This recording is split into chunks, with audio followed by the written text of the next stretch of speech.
Je remercie de nouveau toutes celles qui sont là et qui ont sacrifié un dimanche au lieu d'aller à la pêche à pied, profiter des grandes marées et au ski, ou au ski. Donc, je démarrerai par deux précisions en réponse à des questions que vous vous posez, mais que vous n'osez pas poser.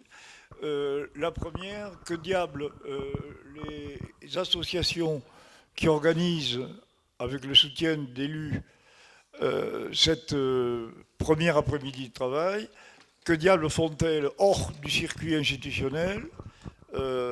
Est-ce que ça veut dire que nous quittons les institutions dans lesquelles nous travaillons depuis 10, 20 ans selon les institutions? Réponse non.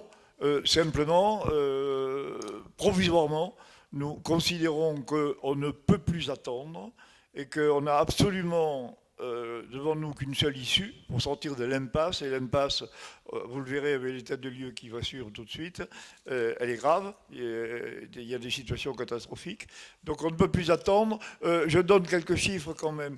Le bassin nucléaire est classé en ZRE depuis 29 ans.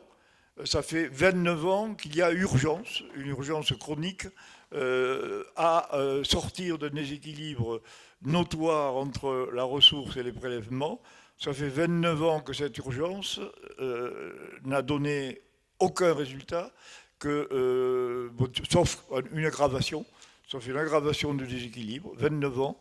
Il a fallu 8 ans pour que la commission locale de l'eau accouche d'un schéma d'aménagement et de gestion du bassin nucléaire, schéma qui au fil des tergiversations, des marchandages, des pressions, a été à peu près vidé de tout contenu.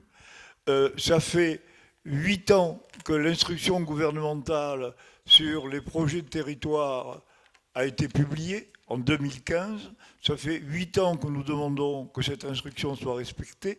Ça fait 8 ans que les pouvoirs publics, et en particulier les services de l'État, font la sourde oreille.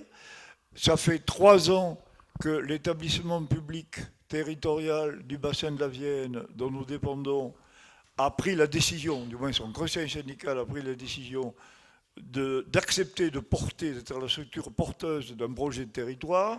À ce moment-là, la préfecture a pris une initiative, c'est la première fois qu'elle en prenait une, pour bloquer le processus, nous balancer dans les gencives prétendu protocole d'accord qui n'était qu'une répétition d'un vieux contrat territorial datant de 10 ans et qui avait été retoqué par l'agence de l'eau tellement il était nul. Donc, on en a marre d'attendre. Et les milieux en ont marre d'attendre. Ils sont en train de crever. Je pense que Francis Bailly, qui est à ma gauche, en fera le descriptif. Donc, on a besoin. Et on a besoin de changer de stratégie et donc de mettre la pression sur les institutions pour qu'enfin ça avance. Alors pourquoi aujourd'hui plutôt qu'hier? Ben parce que nous pensons que la société civile a changé, qu'il y a eu depuis au moins 10 ans diffusion des connaissances scientifiques sur le changement climatique, que l'été 2022 a fait le reste. Beaucoup d'entre vous ont découvert leur rivière à sec pour la première fois.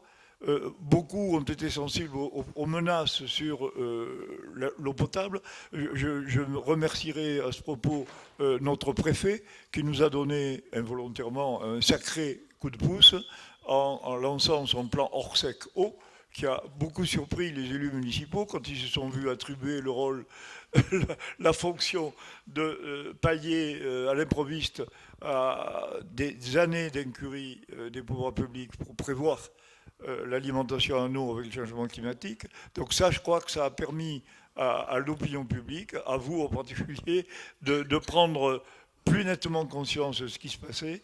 Et là encore, nous avons jugé le moment venu d'essayer de jouer sur la dynamique instituante des citoyens pour faire bouger l'institué. Avec une dernière remarque, nous sommes, depuis la loi sur l'eau de 1992, dans le bassin versant de la Loire.